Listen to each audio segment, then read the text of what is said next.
Anna Banana gan Delyth Owen. Dyma Anna Banana. Mae hi'n byw ar ynys hardd. Dyma dŷ Anna Banana. Mae un drws bach yn y tŷ. Mae 2 ffenest fach yn y tŷ. Mae coed mawr yn agos i'r tŷ. Mae dail mawr ar y coed. Mae adar lliwgar ar y coed. Mae Anna Banana yn hoffi cerdded ar y traeth. Mae ganddi hi bêl. Mae'r bêl yn lliwgar.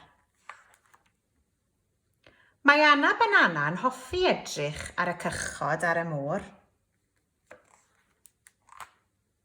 Mae Anna Banana yn hoffi edrych ar y pelicanod yn yr awyr. Mae'r pelicanod yn hoffi bwyta pysgod. Mae Anna Banana yn hapus. Mae hi'n hoffi byw ar yr ynys hardd.